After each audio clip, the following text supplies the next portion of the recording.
So, what's going on YouTube? This is Fluffy Bunny and I'm doing Anubis from Hack the Box, which was an insane Windows box that was really about just 4 steps. So it starts off with finding a website that has a contact form.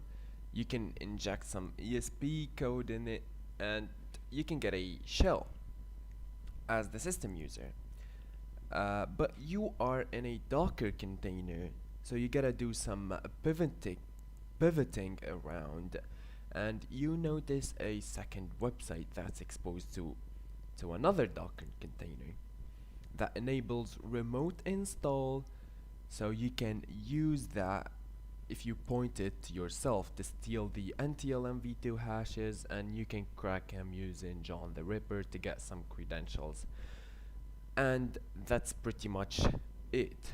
You're gonna see everything, guys. Okay.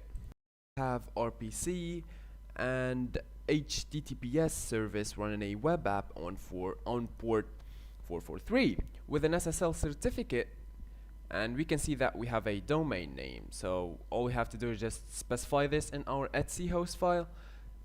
So we can take a look at the web page, and we pretty much can ignore the rest of the output because there's nothing we can do about it. So yeah, looking at the web page, we can see that we have some sort of a company page, and there's a email address at the top left of the page, and going all the way down to the bottom of the page, we have a contact us form. So we're just gonna fill up with some gibberish stuff, and this is and as we can see, this is pretty interesting because it's rendering back our input data. So this is probably a sign of some sort of injection. Doesn't matter if it is XSS or template injection.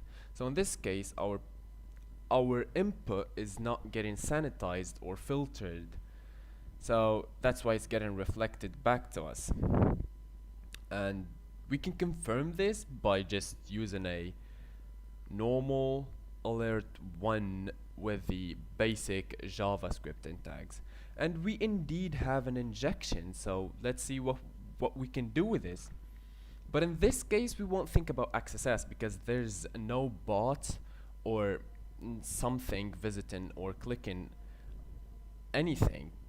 So we do confirm that this is a template injection, and in order to do something with this, we need to know what kind of pages is this, what kind of extensions. So yeah, I'm just gonna intercept the request with using burp suite, and let's see what kind of payloads we can write. And this is a preview.asp. So yeah, we're dealing with an ASP thing. If you Google for ASP examples, because I'm too idiot and I have no idea how the fuck should I deal with ASP pages, and it's pretty much that easy. It's a simple HTML thing with some headers, and if you open this percentage sign, you can write whatever string you want. And yeah, we have some ASP injection. And all we need to do now is get a shell on this machine. So this is a Windows box. So we're gonna use PowerShell to invoke with our simple HTTP server to get a reverse shell. So we're gonna open the tags to write our VB script and create an object. You can call it whatever you want, and let's decode and execute some source socket. So you can get the reverse shell. You can get the reverse shell from Pentest Monkey or any GitHub repository you can think of. And we need to encrypt it with base64, I guess. And we're just gonna paste it here. And don't forget to open your listeners. So nc tac lvmp and specify your whatever port you want. We get a shell back as ntauthority/system, but this box isn't over yet. If we look at the dir/users, we can see that we are in a container, so we have nothing to do here.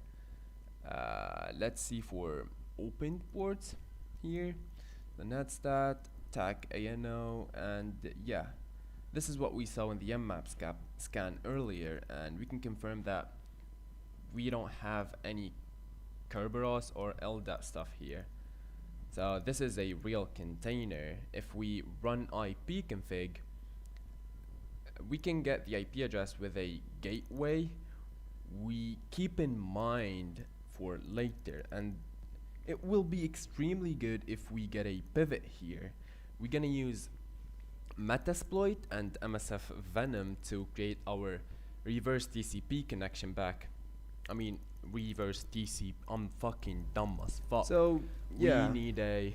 We're gonna create MSF Venom tag P for the payload, Windows, interpreter, reverse TCP.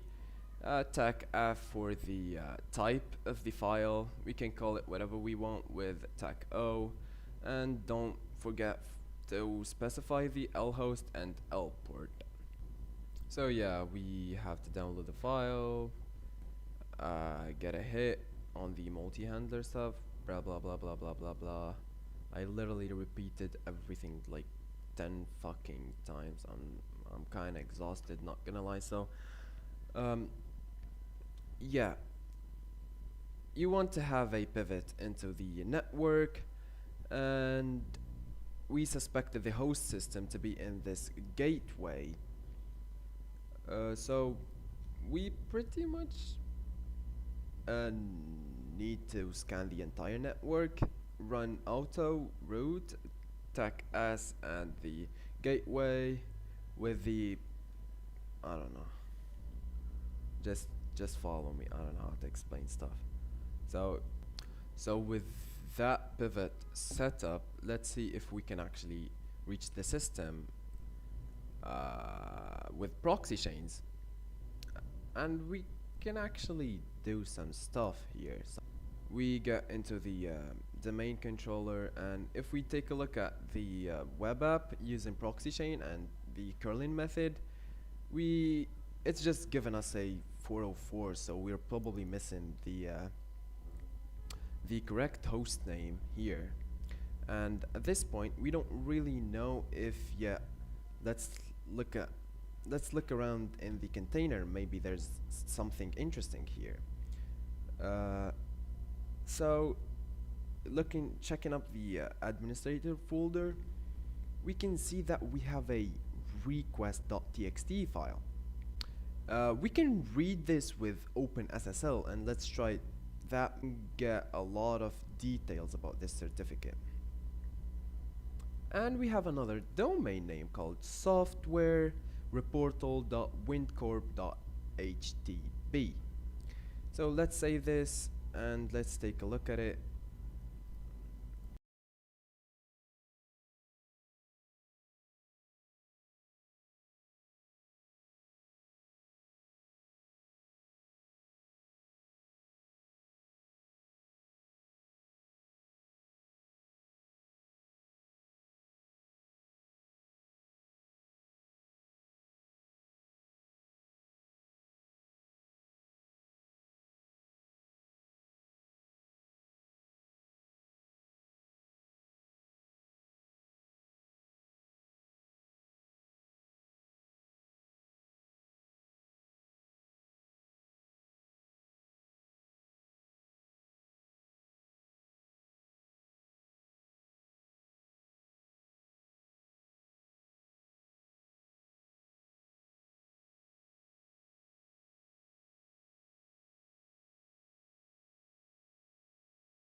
So I know in fact that this box is vulnerable to exploits, and we can use them to get a system shell as root, because that's what we actually want.